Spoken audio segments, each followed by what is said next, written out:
Detroit. You gotta go there. That's where we're starting this story?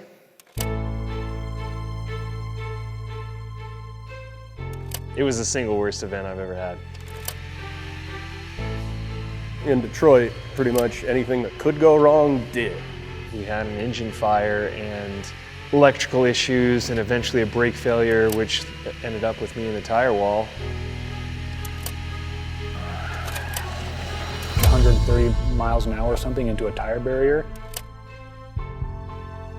After the car hits a wall, car and driver usually have some kind of a recovery period.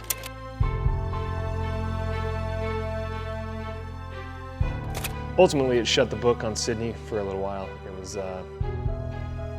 yeah, we were done for a bit.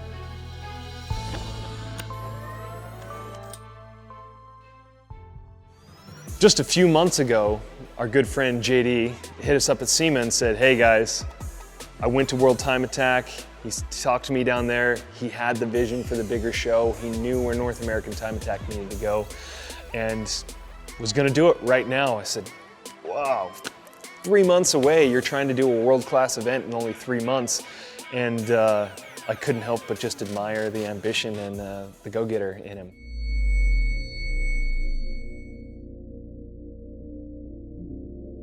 We hadn't touched the car in over a year. It was sad. It was in the corner, covered in dirt. It was just shameful.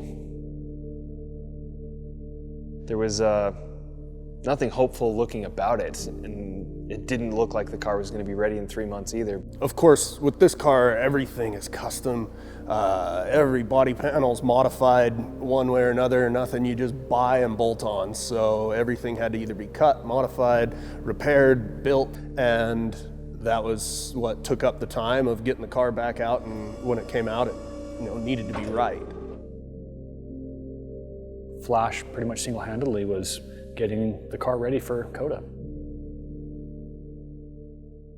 So we took our Sydney GTR to a shop called T1 Race Development. The shop was spectacular. It was immaculate, super clean. All of the guys were so knowledgeable on the platform that we were working on, and just opened their doors to us and really opened up not only their facilities but their expertise.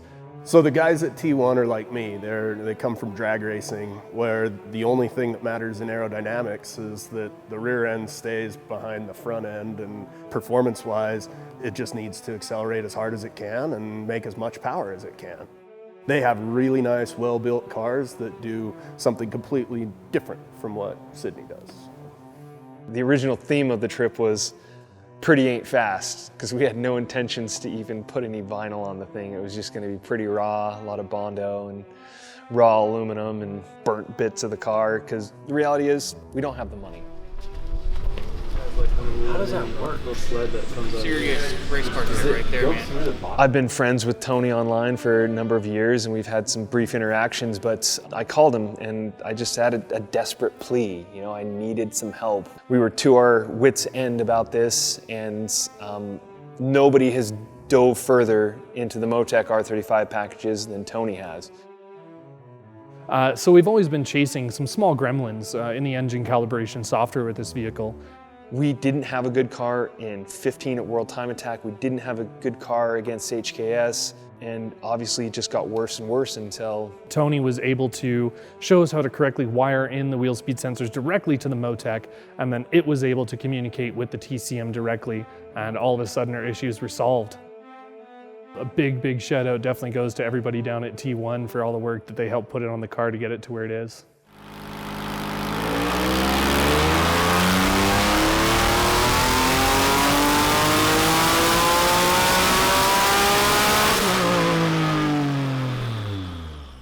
Tony got everything sorted out for us on the dyno and loaded up and headed over to COTA.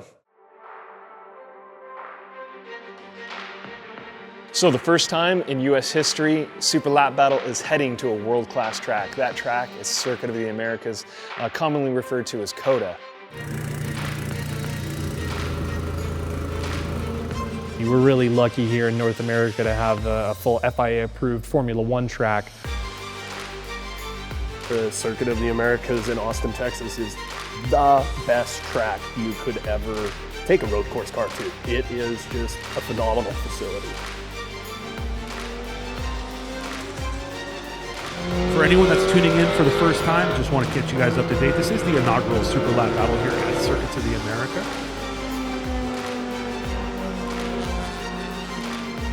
So I know a little bit about your car. Everyone, if you don't know, this right here, this is Sydney. This is Cole's R35. He's taken this car a lot of places. It's been the World Time Attack Challenge. It's been the Pikes Peak. It's been in the wall at Concourse M1. Cole, what made you want to come back out here and bring this car out at such short notice? I love Time Attack, plain and simple.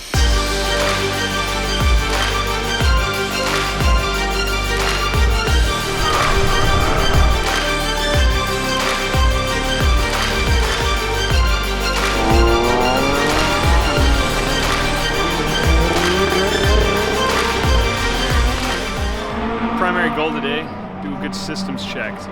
Go through the motions, make sure the suspension's working right. Definitely not going to start any fires.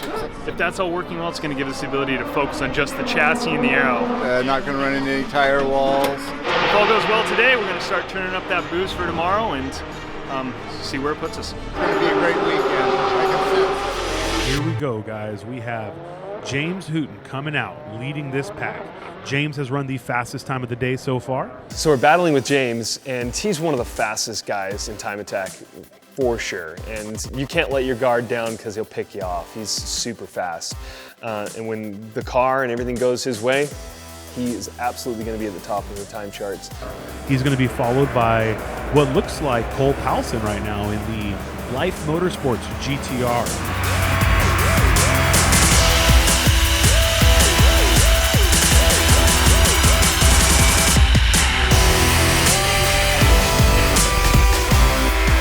So every time I went out, I was trying to digest the track and the downforce.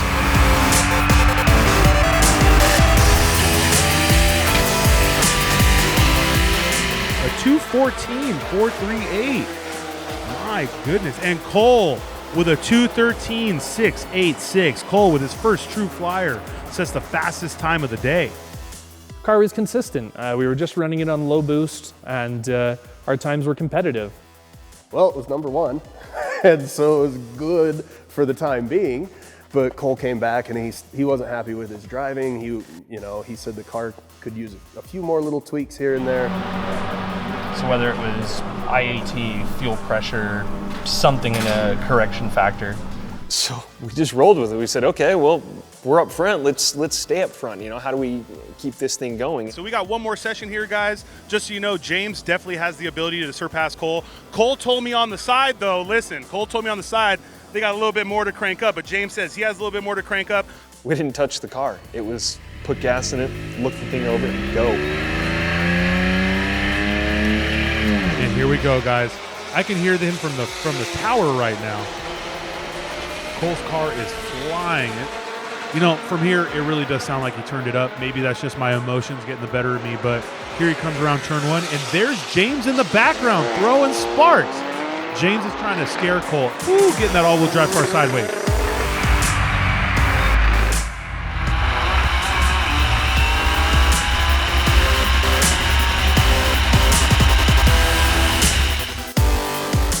There's James right behind him. James is definitely pushing. James wants to make sure that Cole knows that he's here for it.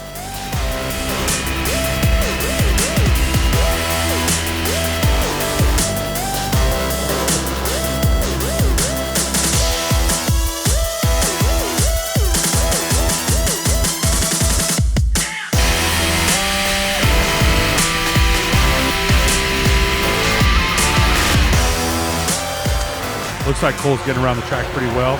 He does know this track well by now. Talking to him a bunch, he's definitely the guy that says he has no problem picking up something like this quickly.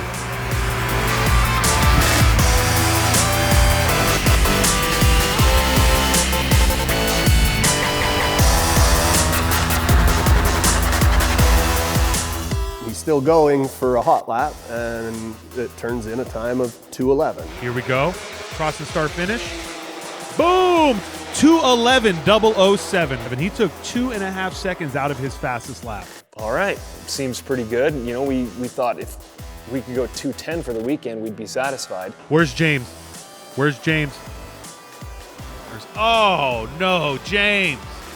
He was right behind Cole. I lost him. We made it through the first day. Everything worked out good in the end, and we were fairly happy. It's the first time that I've actually been able to go out to dinner before 10 o'clock with the group. That was kind of a fun new experience for us because usually we're wrenching on it till midnight or later.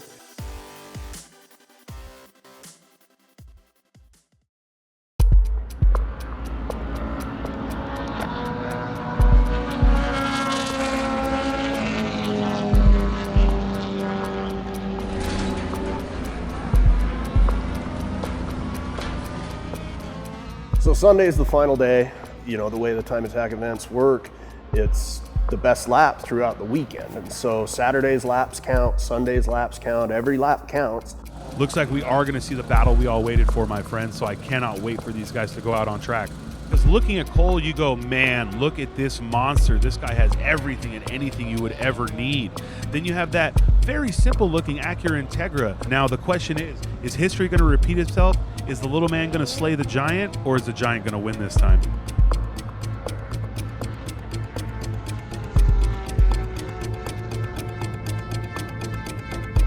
And it was time for my first flyer on day 2, and I knew I had to bank one and put it away. We have Mr. Cole Powelson, LYFE Motorsports, ready to lay it down. It looks like he is on a wide open flyer. Cole's really not one to not send it. He's looking a lot cleaner through turn 1. This is the area yesterday where he was losing it a little bit. Turns 1 and 2, he was getting a little sideways. Cole's car looks like it's on rails through this section. Now, this has a lot to do with aerodynamic grip, tires, and driver, but he is definitely out there flying. Cole's really confident that he's got all of his quirks worked out.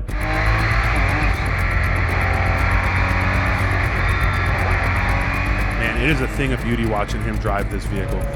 It's probably one of the fastest yet slowing looking vehicles on the track. The biggest thing about when cars are so smooth like this is you're almost unsure if they're going fast. It does look like Cole is going to catch up to someone here, so hopefully he sees.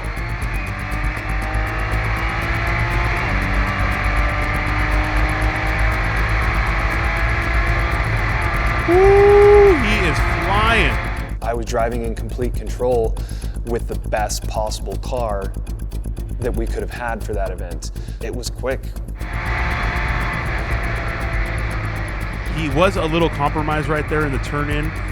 Phil did not see him in time, but Cole is a fantastic driver, so he's going to make sure that he gets on that inside line and lays this down. What do you guys think? Do you think we see a 209 right here? All I'm saying is the fastest time in a time trial layout is a Ginetta LMP3 at NASA Nationals. He did a 208. So if Cole can take that time, he's literally surpassed an LMP Le Mans Prototype 3 car. I drove better. I drove harder. I had more confidence in the car. I had the most confidence I've ever had in that car.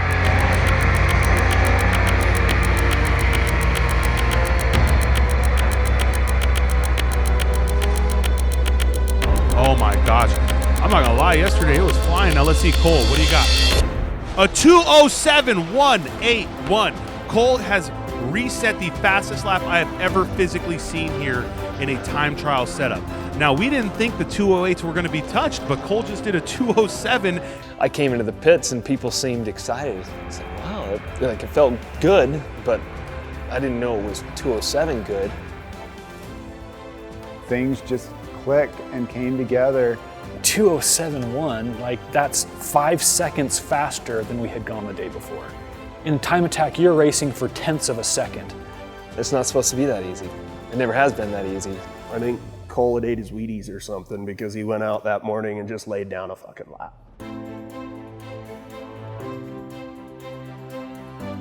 So we went to COTA for a shakedown. We left with a track record.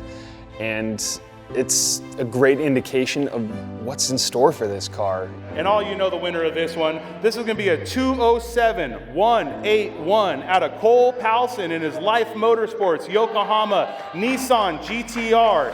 It was good to finally see a glimpse of the potential. We have a little dial, and it was not turned to 11, it was only turned to 6. Get sprayed in the eyes. I'm out of here. Away from the camera, away from the camera. Take your camera move.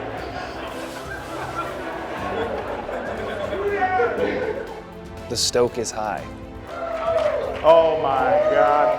Oh!